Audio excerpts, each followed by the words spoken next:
कोन्निचिवा मिनासान, स्वागत है आप सभी का मेरे YouTube चैनल पर। अगर आप घर बैठे जापानीज़ सीखना चाहते हैं या आप JLPT एग्ज़ाम्स की प्रिपरेशन कर रहे हैं तो प्लीज़ मेरे चैनल को सब्सक्राइब कीजिए, वीडियो को लाइक कीजिए और शेयर कीजिए। I promise my videos will help you a lot. तो चलिए शुरू करते हैं। सबसे पहले आज हम करेंगे वोकैबुलरीज में, दैट इज़ अंडरस्टैंड। अंडरस्टैंड को हम जापानीज़ में बोलते हैं वकारिमास। वकारिमास मीन्स अंडरस्टैंड। सेकंड है हैव। हैव को हम जापानीज़ में बोलते हैं अरिमास। अरिमास means have. Third one is like. Like को हम जापानीज़ में बोलते हैं सुकी। सुकी। सुकी means like. Fourth is dislike. Dislike को हम जापानीज में बोलते हैं किराई। किराई मीन्स डिसलाइक। चलते हैं आगे। आगे है गुड एट। गुड एट को हम जापानीज में बोलेंगे जोजू। जोजू। जोजू means good at. Next one is poor. Poor at. Poor at को हम जापानीज में बोलते हैं हेता। हेता। हेता means poor at. Next one is dish. Dish को हम जापानीज में बोलते हैं रियोरी। रियोरी मीन्स डिश। आगे है ड्रिंक्स। ड्रिंक्स को हम जापानीज में बोलेंगे नोमीमोनो। नोमीमोनो।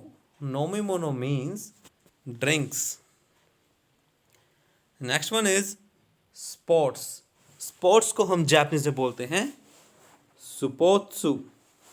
सुपोत्सु मीन्स स्पोर्ट्स। आगे है बेसबॉल।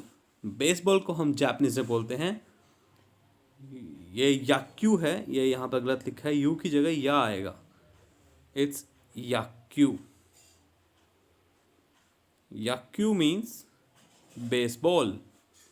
याक्यू मीन्स बेसबॉल। डांस को हम जापानीज में बोलेंगे डांसू। डांस मतलब डांसू। आगे है म्यूज़िक। म्यूज़िक को हम जापानीज में बोलते हैं ओनगाकू। ओनगाकू। ओनगाकू मतलब म्यूज़िक। आगे हैं सॉन्ग। सॉन्ग को हम जापानीज में बोलते हैं उता। उता मतलब song. Next one is classical music. Classical music को हम जापानीज में बोलते हैं कुराशिकु। कुराशिकु। कुराशिकु मतलब classical music. Next one is picture. Picture को हम जापानीज में बोलते हैं ए। ए मीन्स पिक्चर। आगे है चाइनीज़ कैरेक्टर, जिन्हें हम जापानीज में बोलते हैं kanji. Kanji. Kanji is Chinese character. आगे है कोमाकाई ओकाने। कोमाकाई ओकाने, इसका मतलब है स्मॉल चेंज। शायद आपको समझ ना आए, एक उदाहरण देकर समझाता हूँ। मान लीजिए आप दुकान पर गए, आपने कोई सामान खरीदा 40 रुपये का और आपने दुकानदार को दिया 50 का नोट। तो आप उसे कहेंगे जी खुले पैसे मेरे को वापस दो, जो मेरा चेंज बचा है वो मुझे वापस दीजिए। तो उसे हम बोलते हैं स्मॉल चेंज, दैट इज़ कोमाकाई ओकाने। वो 10 रुपये क्या होंगे? कोमाकाई ओकाने। आगे है टिकट। टिकट को हम जापानीज में बोलते हैं चिकेत्तो। चिकेत्तो मतलब टिकट। आई होप आपको वोकैबुलरीज अच्छे समझ आ चुकी होंगी। अगर आपको समझ ना आई तो प्लीज़ वीडियो को दोबारा रिवाइंड कीजिए, एक बार इन्हें अच्छे से पढ़िए, और मैं आपको रिक्वेस्ट करूँगा उसके बाद ही आप ग्रामर सेक्शन पर जंप कीजिएगा। तो चलते हैं हमारे ग्रामर सेक्शन पे। ग्रामर में सबसे पहले आज हम समझेंगे कि योकू, दाईताई और शुकोशी में डिफरेंस क्या है। शुकोशी वकारिमास। शुकोशी वकारिमास, इसका मतलब है मुझे बहुत थोड़ा समझ आया। वकारिमास मतलब समझ आया। दाईताई वकारिमास, मुझे थोड़ा थोड़ा समझ आया, मतलब सुकोशी वकारिमास से कंपैरेटिवली दाईताई वकारिमास का मतलब है कि इसे पहले से थोड़ा ज़्यादा समझ आया। आगे है योकू वकारिमास। योकू वकारिमास का मतलब है कि मुझे बहुत अच्छे से समझ आ गया। और इसकी डिग्री दाईताई से ज़्यादा हो जाएगी। तो सुकोशी सबसे लो और योकू सबसे हाई। तो योकू मतलब बहुत अच्छे से समझ आ गया, दाईताई उससे थोड़ा कम, सुकोशी उससे थोड़ा कम समझ आया। और लो में ही आता है अमारी वकारी मासेन, I didn't understand so well. मतलब मुझे कुछ समझ आया लेकिन मुझे इतना ज़्यादा अच्छे से समझ नहीं आया, यह है अमारी। और अगर हो जेन जेन वकारी मासेन, इसका मतलब है मुझे कुछ भी समझ नहीं आया, बिल्कुल भी समझ नहीं आया। तो आई होप आपको पता लग गया होगा कि कहाँ पे जेन जेन, कहाँ पे अमारी, कहाँ पे सुकोशी, कहाँ पे दाईताई और कहाँ पे योकू का यूज़ होगा। जेन जेन उस कंडीशन में आएगा जहाँ पे आपको बिल्कुल भी कुछ भी समझ नहीं आया। अमारी और सुकोशी सेम सेंस में यूज़ होंगे, लेकिन अमारी के साथ वकारी मासेन आ जाएगा और सुकोशी के साथ वकारी मास आएगा। दाईताई मतलब सुकोशी वकारी मास से थोड़ा ज़्यादा दाईताई, और योकू वकारी मास यानी कि बहुत अच्छे से आपको कोई चीज़ समझ आई। तो योकू मतलब बहुत अच्छा, दाईताई उससे थोड़ा कम, कुछ भी हो सकता है, सुकोशी उससे और थोड़ा कम, अमारी सुकोशी एक ही मतलब है, लेकिन अमारी के साथ हम नेगेटिव यूज़ करते हैं। ये मैंने आपको लास्ट वीडियो में भी कराया था। और उसके बाद जेनजेन बिल्कुल ख़त्म, मतलब मुझे बिल्कुल भी कुछ भी समझ नहीं आया, नो इम्प्रूवमेंट, जीरो। चलते हैं आगे। आज हम कारा का नया यूज़ सीखेंगे। कारा, कारा का पहले आपने जो यूज़ पढ़ा था उसका जो मतलब था वो था फ्रॉम। आज जो हम कारा का यूज़ सीखेंगे उसका मतलब है बिकॉज। बिकॉज, बिकॉज मतलब, बिकॉज का मतलब जापानीज में कारा होता है, और फ्रॉम का मतलब भी कारा होता है। जब आप यूज़ करेंगे तो आपको समझ आ जाएगा कि कहाँ पे कारा का मतलब फ्रॉम है और कहाँ पे कारा का मतलब बिकॉज है। पर चलिए एग्जाम्पल पढ़ते हैं, एग्जाम्पल पढ़ के आपको और भी अच्छे से क्लियर हो जाएगा। यहाँ पे नीचे एग्जाम्पल दिया हुआ है, जिकान गा अरिमासेन कारा शिनबुन ओ योमिमासेन। इस लाइन का मतलब है, because I don't have time I don't read the newspaper. So जिकान मीन्स टाइम, अरिमासेन आई डोंट हैव, कारा मीन्स बिकॉज, शिनबुन मीन्स न्यूज़पेपर, योमिमासेन मीन्स डोंट रीड। तो इस सेंटेंस में जिकान गा अरिमासेन टाइम नहीं है, कारा इस वजह से, इस वजह से, शिनबुन ओ योबिमासेन इस वजह से मैं जो है अखबार नहीं पढ़ पाता।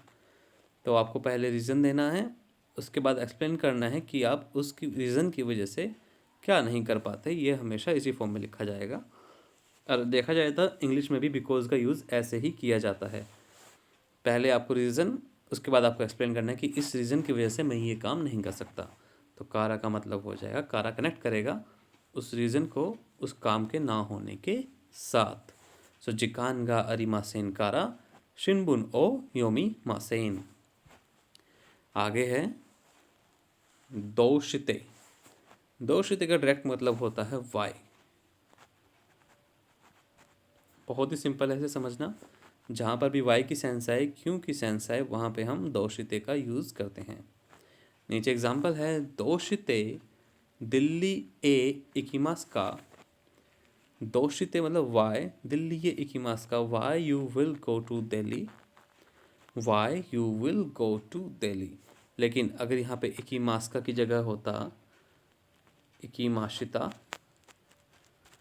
इकिमाशिता, तो इसका मतलब क्या हो जाता, तब इसका मतलब होता why you went to Delhi, आप दिल्ली क्यों गए थे। तो ये पास्ट में हो जाता। आई होप आपको वाई का, दोषिते का मतलब अच्छे से समझ आ गया होगा, और बहुत आसान है इसे समझना, कुछ ज़्यादा मुश्किल नहीं है। सो अगर नहीं समझ आया तो प्लीज़ वीडियो को एक बार पीछे से ज़रूर देखिए। नेक्स्ट वन इज़ अरिमास और इमास। अरिमास का मतलब भी हैव होता है और ईमास का मतलब भी हैव होता है, लेकिन इन दोनों के यूसेज में डिफरेंस क्या होता है वो समझना बहुत ज़रूरी है।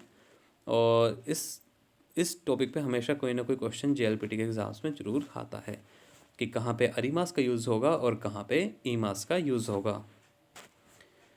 तो जो पैटर्न है, जिस पैटर्न में लिखा जाता है, अरीमास और ईमास से पहले मोस्ट ऑफ द टाइम्स हम गा पार्टिकल का यूज़ करते हैं। ये आपको याद रखना है कि अरीमास और ईमास से पहले आप गा पार्टिकल का यूज़ करेंगे। अब डिफरेंस क्या है? अरीमास जो यूज़ होता है वो यूज़ होता है नॉन लिविंग थिंग्स के साथ। जहाँ पे नॉन लिविंग की एग्जिस्टेंस की बात हो रही हो वहाँ पे हम अरीमास यूज़ करते हैं, लेकिन जहाँ पे लिविंग्स की एग्जिस्टेंस की बात हो रही हो वहाँ पे हम ईमास यूज़ करते हैं। बस ये चीज़ ध्यान रखना, अरीमास नॉन लिविंग चीज़ों के साथ आएगा और ईमास लिविंग चीज़ों के साथ। नीचे एग्जांपल है कोइन गा अरीमास। कोइन गा अरीमास। कोइन मीन्स पार्क। कोइन मीन्स पार्क। सो कोइन गा अरीमास। तो कोइन क्या है? एक नॉन लिविंग थिंग है। So he is talking about a non living thing. तो सब्जेक्ट इज नॉन लिविंग, इस वजह से अरीमास, देयर इज़ अ पार्क, वहाँ पे एक पार्क है, इसलिए हमने अरीमास लगाया। ईमास के लिए, ईमास हम कहाँ यूज़ करते हैं? जहाँ पे लिविंग थिंग की बात हो रही हो, यानी कि किसी जीवित चीज़ की बात हो रही हो, किसी जीवित प्राणी की बात हो रही हो। नीचे एग्जाम्पल है इनू गा इमास। इनू मीन्स डॉग। तो डॉग क्या है? एक लिविंग है। सो डॉग क्या है? एक लिविंग थिंग है। तो डॉग के लिए क्या है हम यूज़ करेंगे? डॉग की एग्जिस्टेंस के लिए इमास। सो इनू गा इमास, देयर इज़ अ डॉग, वहाँ पर एक कुत्ता है, there is a dog. I hope आपको ये भी अच्छे से समझ आ गया होगा। तो दोस्तों आज के लिए बस इतना ही। अगर आपको मेरी वीडियो अच्छी लगी तो प्लीज़ वीडियो को लाइक कीजिए, चैनल को सब्सक्राइब कीजिए और मेरी वीडियोस को शेयर कीजिए। और अगर आपका कोई सजेशन हो तो प्लीज़ नीचे कमेंट बॉक्स में टाइप कीजिए। थैंक्स फॉर वॉचिंग कांता निहोंगो।